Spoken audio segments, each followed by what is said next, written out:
Shalom Bapak Ibu Saudara semua. Salam dalam kasih Tuhan Yesus Kristus.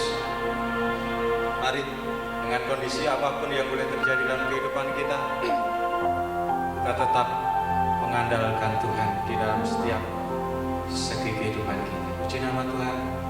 Kita akan awali pada kita. Bersama kita akan datang kepada Tuhan. Terima kasih Bapak, terima kasih. Apapun boleh terjadi dalam kehidupan kami, wabah pandemi COVID ini boleh terjadi atas kota kami, atas bangsa kami, atas bumi, tapi kami tetap percaya Yesus Allah ada selalu beserta dengan kami. Yesus Tuhan selalu menyertai kami. Terima kasih Bapak, terima kasih. Terima kasih Yesus. Terima kasih. Biarlah kami boleh memuji, kami boleh menyembah Engkau, Yesus yang bertahta atas kita. Dalam nama Yesus Tuhan, kami sudah berdoa. Haleluya. Amin.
aku bertahan.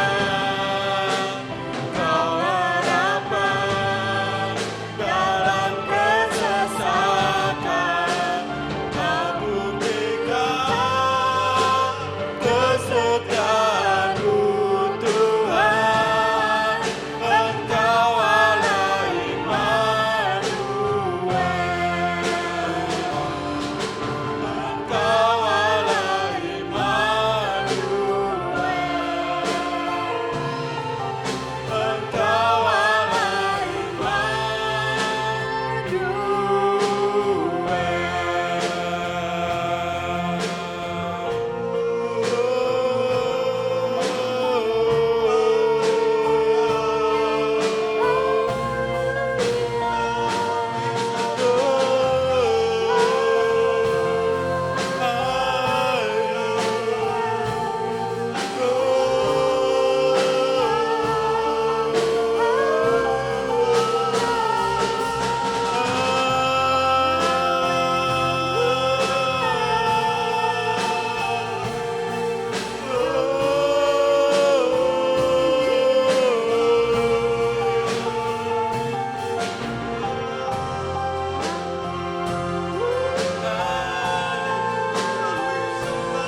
besar dan mulia, biarlah semua memuji-Mu.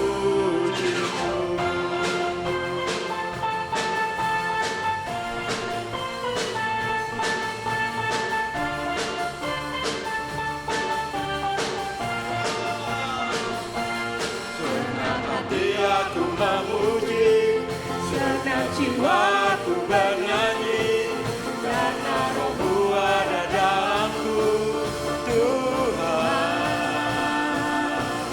Ku angkat tanganku memuji, ku angkat suaraku bernyanyi, karena Roh-Mu ada dalamku, Tuhan. Mari memuji, ungkapkan sukacita di hati. Kau terbesar dan mulia, ajaib semua perbuatanmu. Kau terbesar Besar dan mulia, biarlah semua memuji-Mu.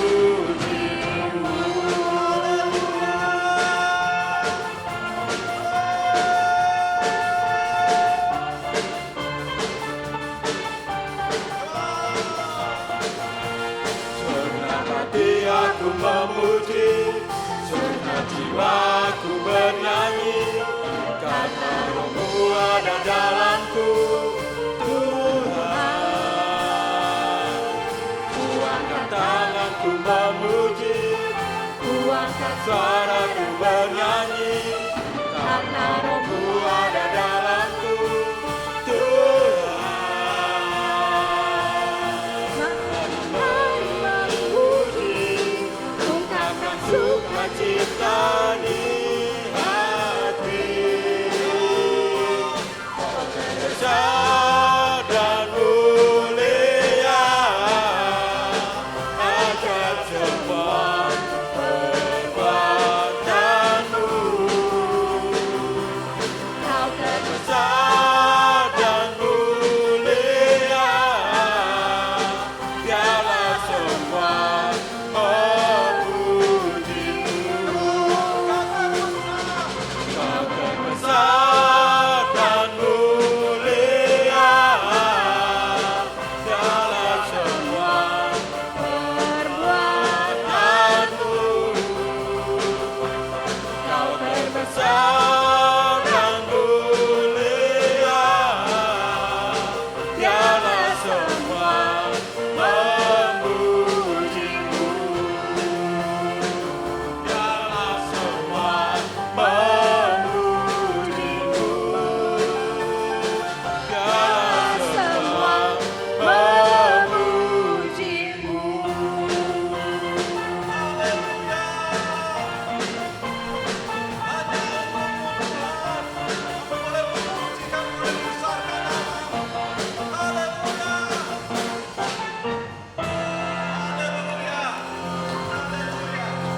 boleh menyampaikan firman lewat media online ini. Setiap sidang jemaat, setiap siapapun yang boleh mendengarkan firman, ada kuasa untuk mengubahkan, untuk mengerjakan kehidupan pribadi lepas pribadi. Terima kasih Bapak, terima kasih. Terima kasih. Kami siap mendengarkan firman. Saudara, Ibu, boleh duduk di sebelah hati. Kamu mendengarkan. Terima kasih Bapak, terima kasih. Di dalam nama Yesus, kami siap. Haleluya. Amin. Shalom, selamat hari Minggu. Hari ini kita akan perjamuan kudus dan saudara mempersiapkan perjamuan suci saudara sebelum ibadah, sebelum firman Tuhan disampaikan. Firman Tuhan akan berbicara kepada kita semuanya mengambil tema tangan Tuhan. Nah, kalau saudara pernah mendengar seorang legenda sepak bola namanya Diego Maradona. Dia terkenal dengan istilah tangan Tuhan. Tahun 86 di Piala Dunia Meksiko, Maradona Argentina mengalahkan Inggris 2-1. Dan dengan golnya yang sangat-sangat kontroversial, gol tangan Tuhan. Tapi firman Tuhan hari ini berbicara kepada kita semuanya tentang tangan Tuhan yang bukan curang seperti ini. Nah, mari kita membaca nas utama kita dari Mazmur pasal yang ke-31 ayatnya yang ke-16. Mazmur pasal 31 ayatnya yang ke-16. Masa hidupku ada dalam tanganmu. Lepaskanlah aku dari tangan musuh-musuhku dan orang-orang yang mengejar aku. Nah, kenapa? Apa alasannya kita menyerahkan hidup kita ke dalam tangan Tuhan? Nah, nas ini berbicara kepada kita semuanya karena musuh kita. Nah, hari ini kita mau belajar dari kehidupan seseorang yang bernama Musa. Nah, bagian yang pertama hari ini kita mau belajar ya, menyerahkan hidup kita ke dalam tangan Tuhan. Kenapa? Alasan yang pertama, karena situasi kondisi yang tidak bisa diprediksi. Kitab Keluaran, nas utama kita, Kitab Keluaran pasal yang pertama ayatnya yang ke-24. Lalu Firaun memberi perintah kepada seluruh rakyatnya, lemparkanlah segala anak laki-laki yang lahir bagi orang Ibrani ke dalam sungai, tetapi segala anak perempuan biarkanlah hidup. Ada cerita viral hari-hari ini baru saja tentang instruktur renang ya di luar negeri yang melemparkan bayinya ke dalam kolam renang. Bayi itu umurnya 8 bulan. Sebetulnya saya mau keluarkan klipnya, tetapi saya rasa gambarnya kurang baik untuk kita tonton. Dan itu menimbulkan reaksi yang beragam dari netizen. Ingat, bayi ini 8 bulan.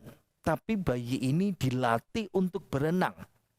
Tapi dari nas yang kita baca baru saja terjadi adalah Firaun bukan melemparkan bayi. Firaun bukan menyuruh melemparkan bayi untuk melatih berenang, tetapi untuk membunuh. Bukan di kolam renang, tapi di sungai Nil. Coba kita lihat gambar berikut ini, bagaimana begitu besarnya sungai Nil itu. Nah, kalau saudara lihat gambar ini, bayangkan ya, saudara bisa tega nggak melemparkan bayi di sungai yang sebesar ini. Sungai ini cukup panjang.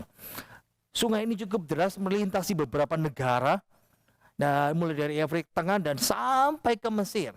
Nah, gambar berikut ini, nah ini saya dengan istri, kami tur berjalan melewati sepanjang sungai Nil waktu tahun 2015. Dan gambar berikut ini ada, kalau saudara Bapak Ibu lihat gambar panah ini ya, itu kapal-kapal yang bersandar di pinggir sungai Nil, dan kami naik perahu di situ dan menikmati keindahan sungai Nil. Nah, latar belakang kisah ini adalah orang Israel, mereka pindah dari Mesir. Kekeringan melanda tempat itu di Kanaan dan mereka pindah ke Mesir. Singkat cerita, dengan pertolongan Yusuf yang sudah sampai di sana, di Mesir duluan, lalu mereka hidup enak. Disuplai, dicukupin, bahkan mereka punya tempat yang terbaik. Tapi setelah Yusuf meninggal, Raja Mesir yang baru, yang muncul, dia tidak mengenal jasa Yusuf. Mungkin dia tidak mau tahu tentang jasa Yusuf. Lalu dia membuat sebuah kebijakan yang baru, karena dia merasa bahwa pertumbuhan orang Israel begitu cepat. Dia ingin membunuh bayi, tapi hanya bayi laki-laki. Mungkin kalau bayi laki-laki kan ditakuti menjadi prajurit. Orang Israel hidupnya berubah total. Dari hidup enak, hidup terjamin, sekarang hidup sengsara. Sekarang mereka diperbudak untuk membangun benteng-benteng. Mereka dicemeti, mereka ditindas, mereka disuruh bekerja keras. Coba membayangkan ya, kenapa kita harus menyerahkan hidup kita ke dalam tangan Tuhan. Bagian yang pertama, karena situasi kondisi yang cepat berubah, yang tidak bisa diprediksi.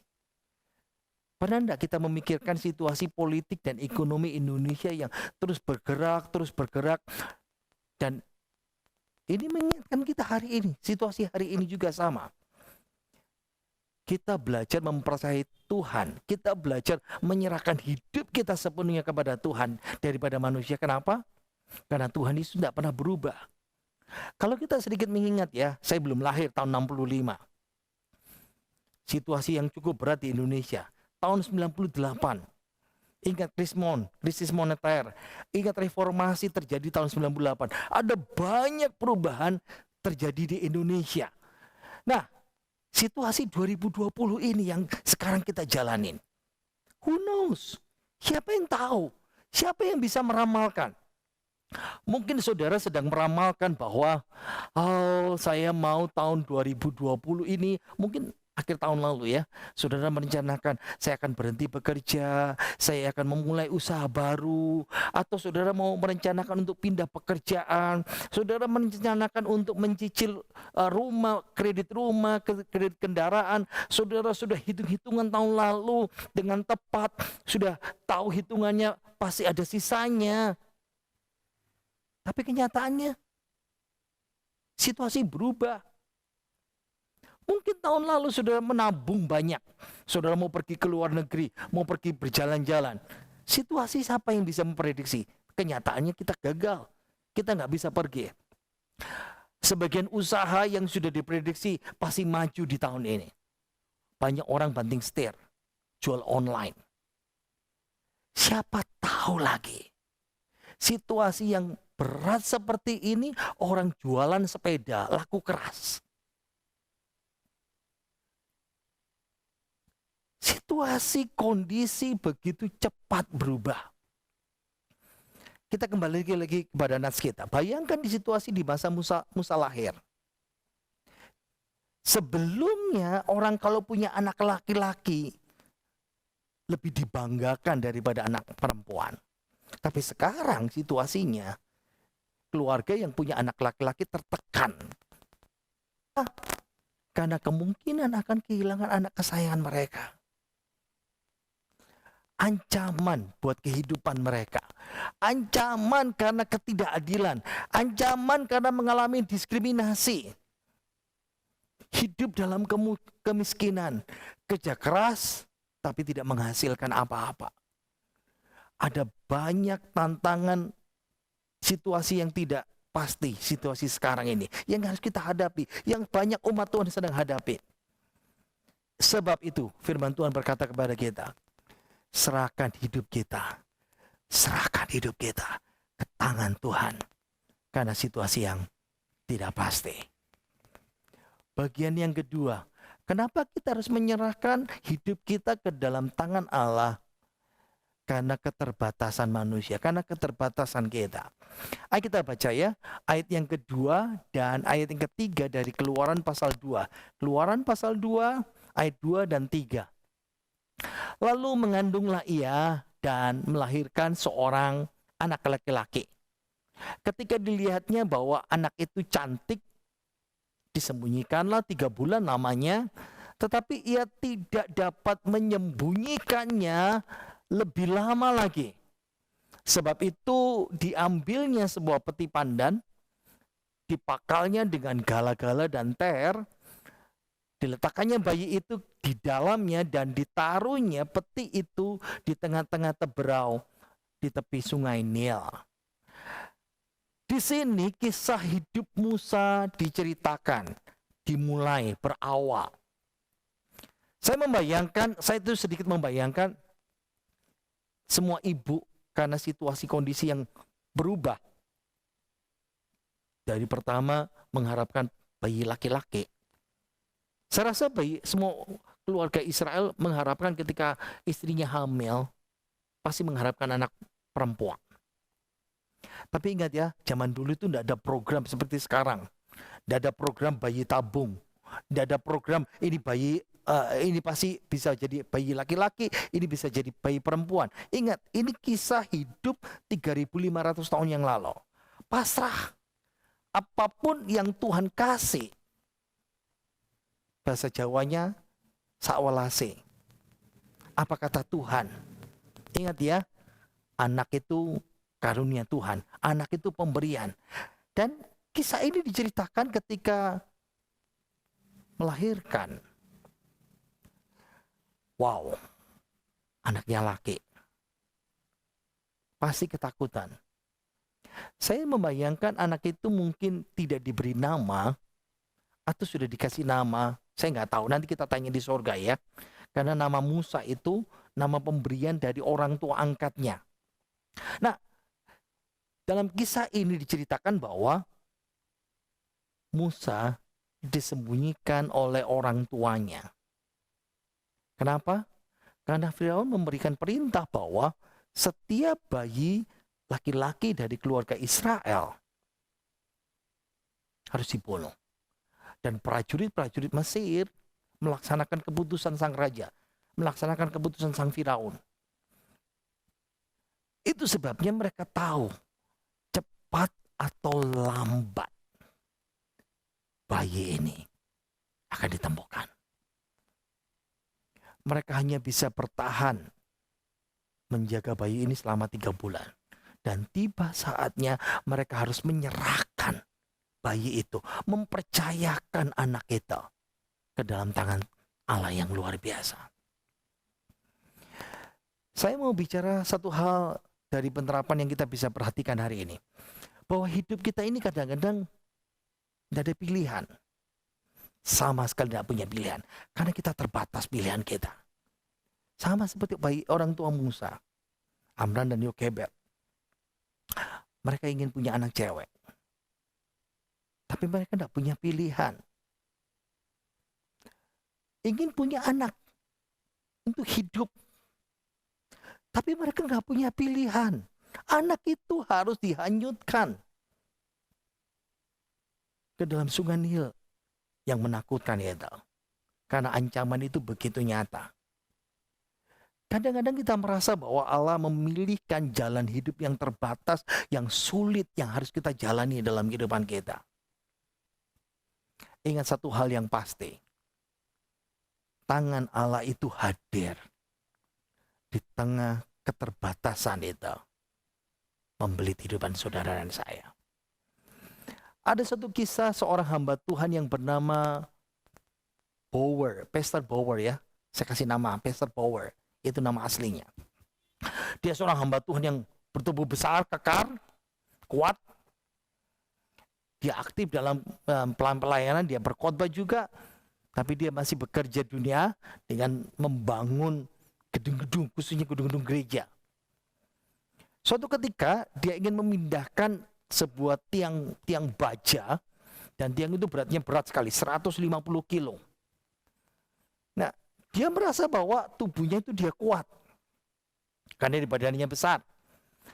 Jadi dia mengajak anaknya untuk memegangi tiang itu cukup panjang, jadi 150 kilo. Dia pegang ujung yang satu, dia minta tolong anaknya memegang ujung yang satu. untuk diletakkan, dipindahkan ke tempat yang dia inginkan. Pendeta Bauer dia bisa angkat, tapi anaknya dia berusaha mengangkat dan tidak sekuat dia. Nah, ketika anak itu tidak kuat, terjatuh, besi itu menimpa anak itu. Sehingga anak itu harus dirawat di rumah sakit. Pastor Bauer dia betul-betul terpukul. Dia merasa bersalah karena dia merasa kuat dan dia lupa bahwa anaknya tidaklah sekuat dirinya.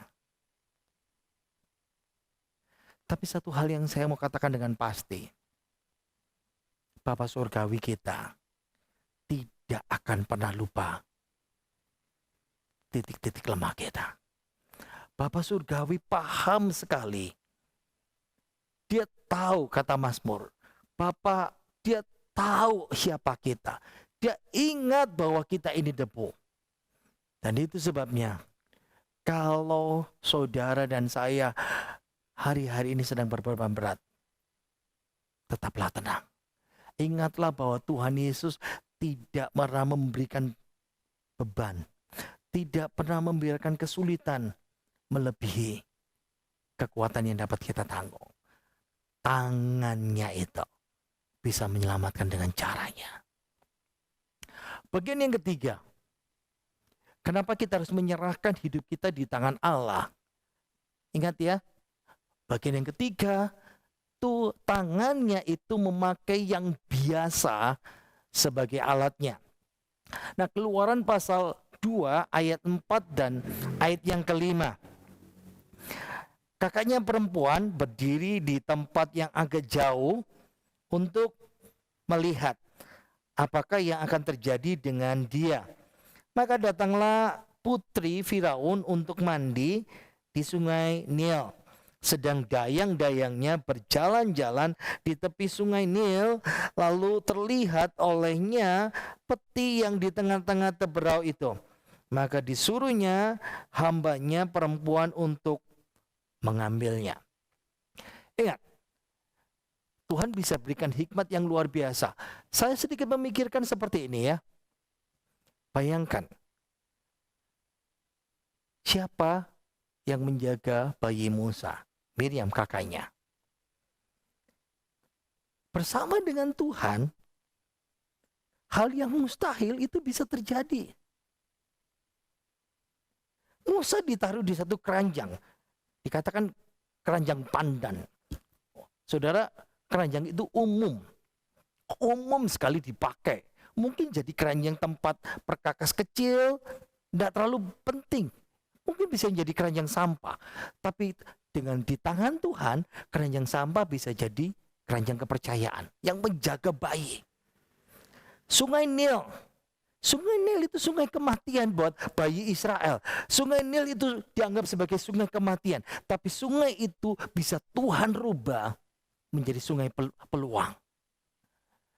Sekarang kita bicara tentang Miriam yang kita baca. Gadis kecil, kakak Musa. Umurnya berapa? Bagaimana mungkin dia bisa berkata dengan yang luar biasa? Gadis yang dilihat sebagai anak muda tidak diperhitungkan bisa menjadi pengawas. Ingat, putri Firaun. Siapa putri Firaun? Ayahnya, ada yang berkata kakeknya, tapi yang jelas ini putri dari kerajaan Mesir.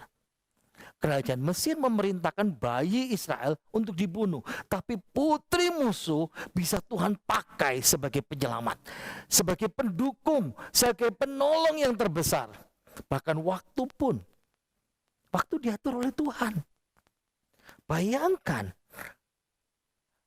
ada hal yang bagi saya, bagi hal kita, hal yang luar biasa. Bagaimana mungkin waktunya diatur Tuhan, tepat putri itu mandi dan tepat aliran sungai itu membawa bayi Musa pas ketika putri itu sampai di tempat itu. Bagian yang keempat. Bagian yang keempat. Kenapa kita menyerahkan hidup kita di tangan Allah? Karena hanya Allah saja yang mampu menyentuh hati. Ayat 6. Keluaran pasal 2 ayat yang ke-6. Ketika dibukanya, dilihatnya bayi itu. Dan tampaklah anak itu menangis sehingga belas kasihanlah ia kepadanya dan berkata, tentulah ini bayi orang Ibrani. Bagaimana mungkin wanita ini, putri Firaun ini, bisa bermurah hati? Karena Tuhan menyentuh hatinya.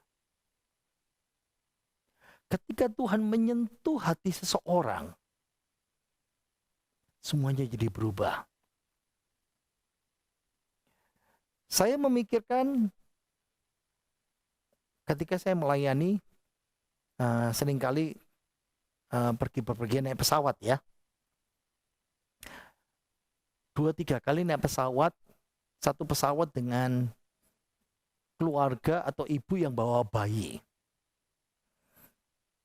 Nah, di dalam pesawat itu masalahnya adalah, ingat ya, begitu pesawat dinyalakan dan kita mulai terbang, tekanan di dalam kabin itu buat sakit telinga. Makanya kita sering nguap-nguap sambil tutup hidung. Tapi masalahnya kalau bayi, siapa yang bisa melakukannya? Dan itu yang membuat begitu banyak bayi itu rewel, nangis. Bayi yang nangis di sepanjang penerbangan. Yang repot itu mamanya mendiamkannya. Dan repotnya kadang-kadang harus menangis sepanjang penerbangan. Yang repot lagi kalau penerbangannya cukup jauh, jarak jauh. 2 jam, 3 jam. Bayi yang menangis kelamaan umumnya menjengkelkan banyak orang. Ya memang tidak terucap sih. Tidak mungkin kita berkata, ibu tolong diemin dong bayinya.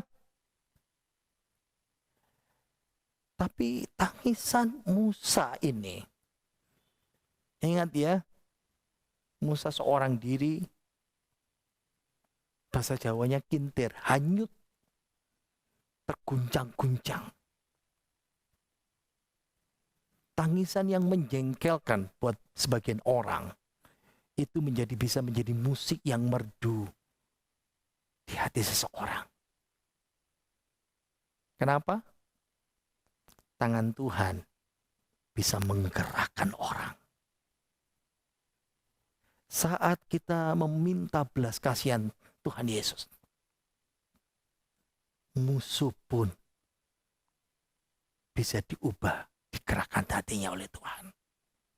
Saya menemukan dalam Alkitab, kitab Hagai, bahwa tangan Tuhan itu bisa menggerakkan bangsa-bangsa untuk memberkati baitnya yang waktu itu sedang dibangun.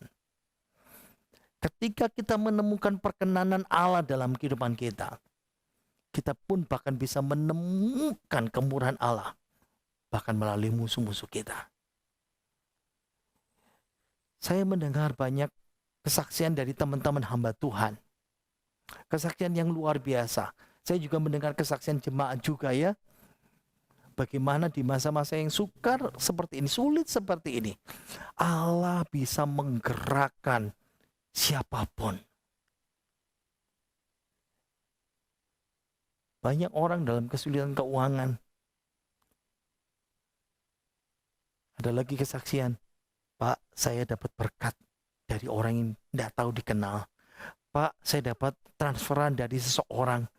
Pak, saya dapat peluang dari pekerjaan ini. Ingat, kenapa kita harus menyerahkan hidup kita dalam tangan Tuhan? Karena Allah, hanya Allah, Yesus Kristus yang mampu menyentuh hati seseorang. Bagian yang kelima.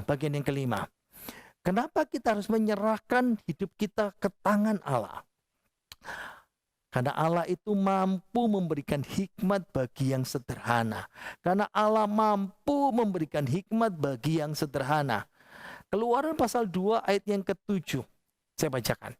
Lalu bertanyalah kakak anak itu kepada putri Firaun. Akan kupanggilkah bagi tuan putri seorang inang penyusu? dari perempuan Ibrani untuk menyusukan bayi itu bagi Tuan Putri? Saya merasa dalam kisah ini, dalam situasi kritis seperti ini, coba bayangkan ya, Musa dihanyutkan untuk diselamatkan supaya tidak ketahuan orang Mesir. Sekarang bayinya ketahuan. Musuh lagi yang tahu. Tapi dalam situasi yang kritis seperti ini, siapa yang memberikan hikmat kepada Miriam? Kok tiba-tiba bisa berkata, perlu enggak Tuan Putri saya carikan inang penyusu? Siapa yang bekerja itu? Tangan Tuhan. Pernah enggak kita merasa heran seperti ini? Situasi kritis yang kita hadapin. Terdesak. Tiba-tiba muncul kata-kata. Tiba-tiba muncul jawaban. Dan jawaban itu pas. Pengalaman Miriam kakak Musa. Dia baca situasi. Dia ambil kesempatan, dia berbicara.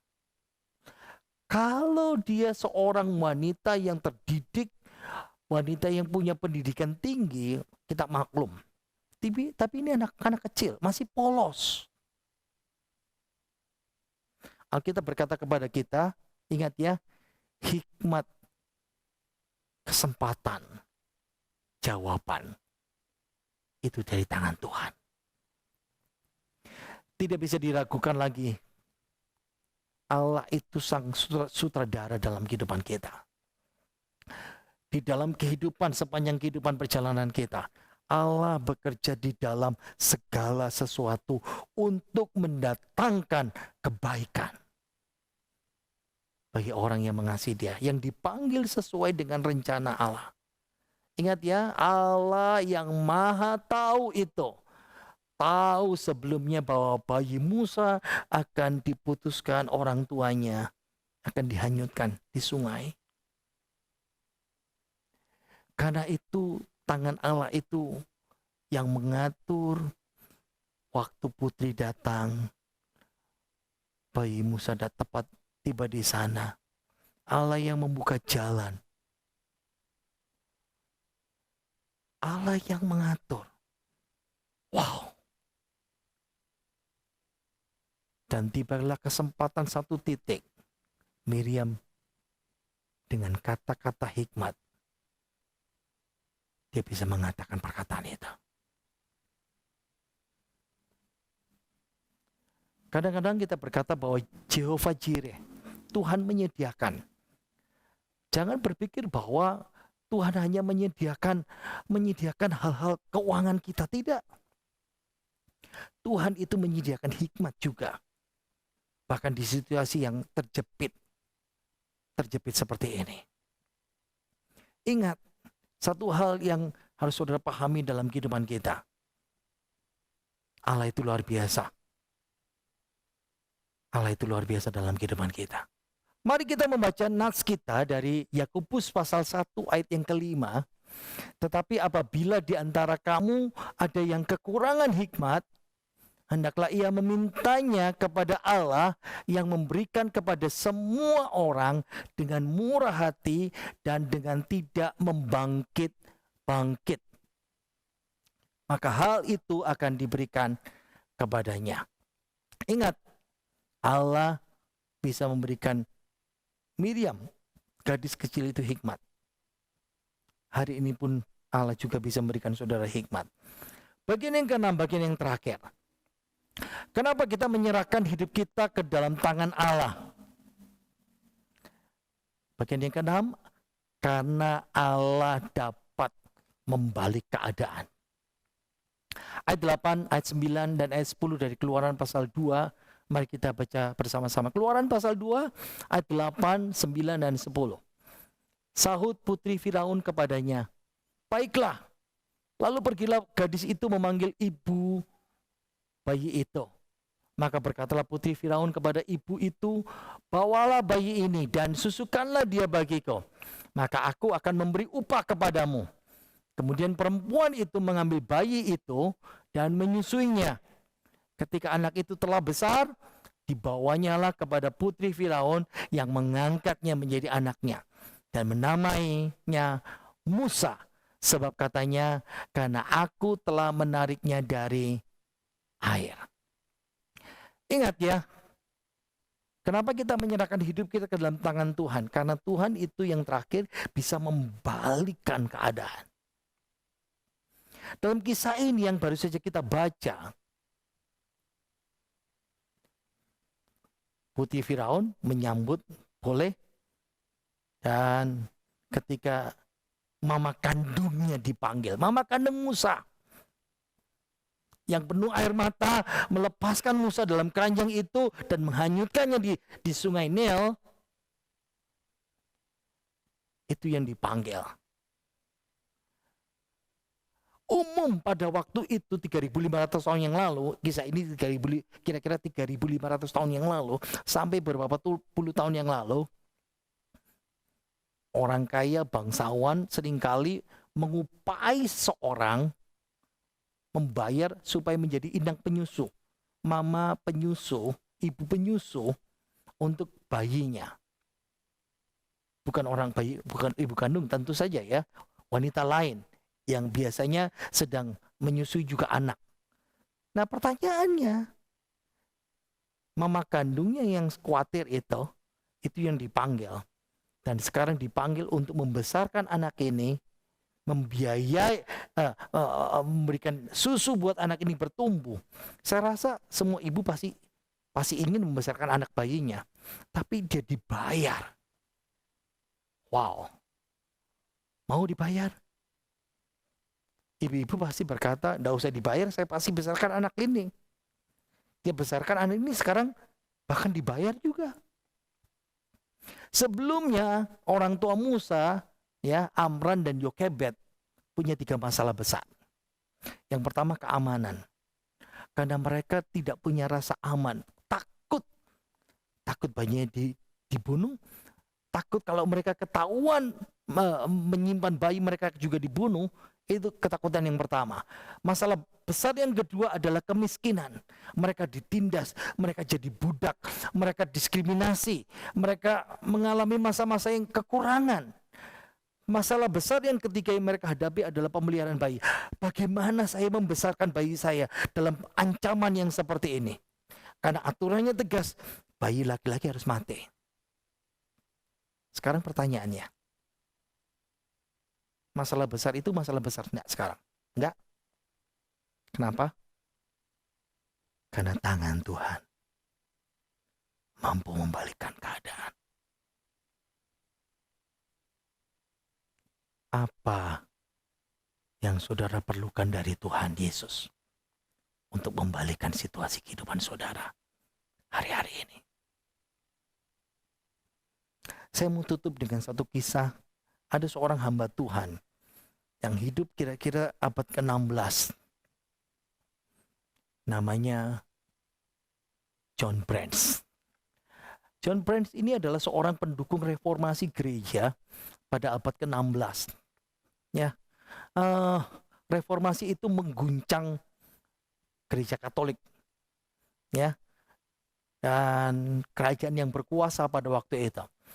Itu sebabnya gerakan protes, makanya disebut gereja Protestan, dianggap sebagai pemberontakan terhadap gereja Katolik. Raja yang berkuasa saat itu, Raja Charles, termasuk salah satu penguasa di Spanyol, dia menjalankan misi dari gereja Katolik. Pendeta-pendeta yang protes itu, gerakan reformasi ini, dikejar dan dibunuh. Dia utus pasukan kavaleri Spanyol untuk mengejar, menangkap banyak orang Kristen, khususnya pendeta-pendeta.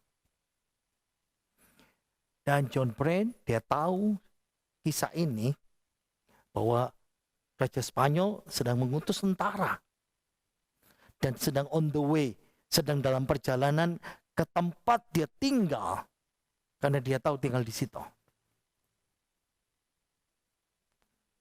Lari pasti dikejar. Lari pasti tertangkap. Apa yang dia lakukan? Dia percaya seperti firman Tuhan katakan. Seperti Musa, seperti orang tua Musa. Dia serahkan hidupnya kepada Tuhan. Dia berdoa, minta Tuhan hikmat. Ketika dia berdoa dalam kesesakan, Roh Kudus memberikan dia hikmat. Kamu ambil sepotong roti. Kota dia tinggal ada kota bagian atas. Coba pergi ke kota bagian atas, bawa roti itu, dan kalau kamu ketemu satu bangunan yang pintunya terbuka, berarti kamu sembunyi di situ. Sembunyikan dirimu di tempat yang paling tinggi. John Brand, dia berdoa, dia bertindak sesuai dengan imannya, dia pergi dan lari, dia ambil satu potong roti yang cukup besar. Dia lari ke kota atas, dia menemukan satu-satunya bangunan yang terbuka pintunya. Di tempat itu dia menemukan ada satu loteng plafon, dan tepat sampai di sana tentara itu datang. John Brand dia bersembunyi di tempat itu. Sudah tahu? 14 hari. 14 hari harus berbaring di loteng. Sementara pencarian tentara Spanyol putar-putar, ubek-ubeknya dia kejar, diputar seputar daerah itu. Bekal satu roti pasti tidak mencukupi untuk 14 hari. Hari demi hari, tangan Tuhan mengirimkan satu ekor ayam. Satu ekor ayam betina. Namanya tangan Tuhan. Bagaimana mungkin ayam itu naik ke loteng, lalu di sebelah dia, John, ayam itu bertelur setiap hari satu. Dan yang luar biasa pengaturan tangan Tuhan. Ayam itu bertelur tanpa berkotek-kotek. Ya kalau kita bilang petak-petak lalu bertelur. Enggak. Ayam itu bertelur tanpa perlu berkotek-kotek.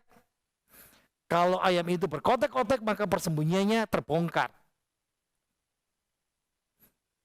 Hari pertama, hari kedua, hari ketiga sampai hari ke-14 dia tetap di loteng itu terus tanpa pindah.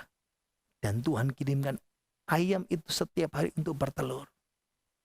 Hari ke-15. Hari ke-15 dia tunggu ayam itu nggak datang. Aku makan apa hari ini? Tapi orang-orang mulai di jalan berteriak-teriak, tentara sudah pergi, tentara sudah pergi. Ternyata ayam itu nggak datang, nggak dikirim Tuhan, nggak dikirim untuk bertelur karena tentara sudah pergi. Dan itu sebabnya John turun. Dia keluar dan dia selamat. Percaya tangan Tuhan itu luar biasa dalam kehidupan kita. Kita baca lagi Mazmur pasal 31 ayat yang ke-16. Masa hidupku ada dalam tangan-Mu. Lepaskanlah aku dari tangan musuh-musuhku dan orang-orang yang mengejar aku. Mari kita berdoa. Bapa kami dalam sorga, kami bersyukur kepadamu karena kami punya Allah yang luar biasa.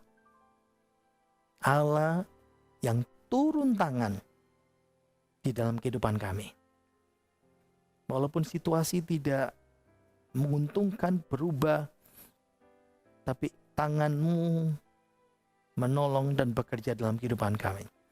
Biarlah kebenaran-Mu, biarlah kasih-Mu, kemurahan-Mu boleh ada dan memberkati kami semuanya Tuhan. Terima kasih untuk hari ini. Terima kasih untuk kuasa-Mu yang boleh bekerja dalam kehidupan kami. Terima kasih kami mau bersatu dengan tubuh dan darah-Mu Tuhan. Engkau kuduskan kami, Engkau sucikan kami, Engkau layakkan kami untuk bersekutu dan tubuh dan darah-Mu Tuhan. Kami menikmati perjamuan kudus bersama dengan Tuhan. Dalam nama Tuhan Yesus, haleluya. Amin. Bapak Ibu Saudara, hari ini kita mau memperingati pengorbanan Yesus yang mati buat saudara, tapi juga yang bangkit buat kita dan menyelamatkan kita. Mari perjamuan kudus, kepala keluarga atau siapapun yang rohani bisa mempersiapkan perjamuan kudus dan membagikan perjamuan kudus. Sementara musik akan menyanyikan pujian buat kita. Dan kita mau berdoa bersama-sama.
Mari kita angkat roti kini, percaya bahwa kasih dan kemurahan Tuhan boleh menaungi hidup saudara dan saya.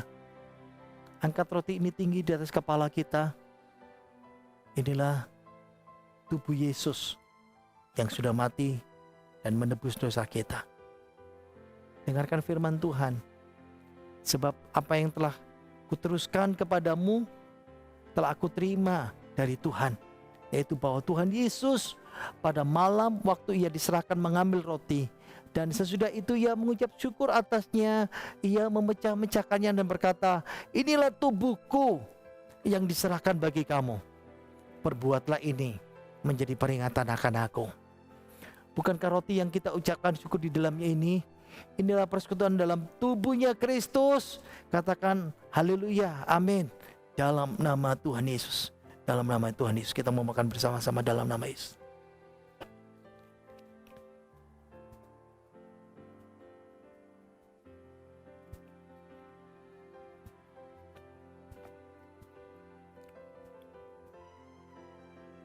Angkat cawan ini dari kepala kita. Ini darah Yesus, darah yang tercurah buat saudara dan saya, yang menghapus segala dosa kita. Saya bacakan firman Tuhan 1 Korintus 11 ayat 25. Demikian juga ia mengambil cawan sesudah makan, lalu berkata, cawan ini adalah perjanjian baru yang dimeteraikan oleh darahku. Perbuatlah ini setiap kali kamu minumnya, menjadi peringatan akan aku. Bukankah cawan yang kita ucapkan syukur di dalam ini, inilah persekutuan dalam darahnya Kristus? Haleluya, katakan amin. Dalam nama Tuhan Yesus kita meminum bersama-sama dalam nama Yesus.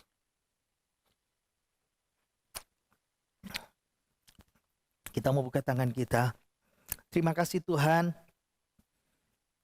Engkau sudah mati buat kami. Engkau sudah menebus dosa kami. Engkau menyediakan surga yang kekal buat kami dengan kebangkitan-Mu dan kenaikan-Mu ke surga. Minggu pertama ini kami boleh menikmati perjamuan kudus. Terima kasih untuk keselamatan. Dan terima kasih untuk firman-Mu yang luar biasa buat kami. Tangan Tuhan. Tangan yang menyelamatkan kami dari segala musuh kami. Terima kasih Tuhan. Kami serahkan ke dalam tangan-Mu. Hidup kami semuanya ke dalam tangan-Mu di dalam nama Tuhan Yesus Kristus. Haleluya. Amin. Bapak Ibu Saudara, kita bersyukur hari ini kita boleh beribadah dan menikmati perjamuan kudus Tuhan. Memang kita sangat menahan diri ya sekarang ya. Menahan diri karena kita kepingin sekali beribadah di gereja kita. Terus kita berdoa supaya kota Surabaya dipulihkan dari zona merah ke zona hijau, supaya kita bisa beribadah lagi. Terus jangan lupa mendoakan pembangunan gereja kita. Percaya doa kita bisa mengubah situasi yang luar biasa. Jangan lupa Bapak Ibu sudah bisa menyerahkan persembahan saudara.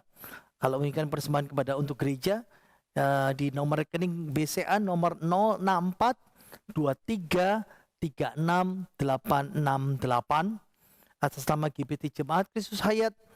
Kalau saudara ingin memberikan persembahan persepuluhan di nomor rekening BCA 064028338 atas nama Jonathan Octavianus. Kita mau tutup ibadah ini. Saya persilakan pemain musik. Jangan akhiri ibadah kita pada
Mari kita berdoa. Bapa kami dalam surga, kami bersyukur kepadamu di akhir ibadah ini. Engkau boleh memberkati kami sekali lagi. Terima kasih untuk perjamuan kudus. Terima kasih kami boleh memuji Engkau. Terima kasih kami boleh mendengarkan firman-Mu. Terima kasih untuk kesehatan kami, untuk kekuatan kami, untuk hidup kami. Berkat Tuhan boleh melimpah dalam kehidupan kami. Kami berdoa untuk bangsa dan negara kami.